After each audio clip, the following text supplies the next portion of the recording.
नजिकबाट समुद्र चाहिँ आयो।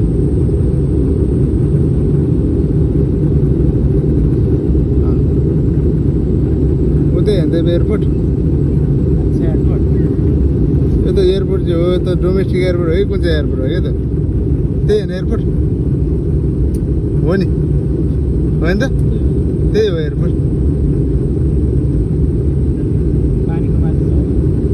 त्यही त हो नि, पानीको माथि त होइन होइन, त्यही होइन त?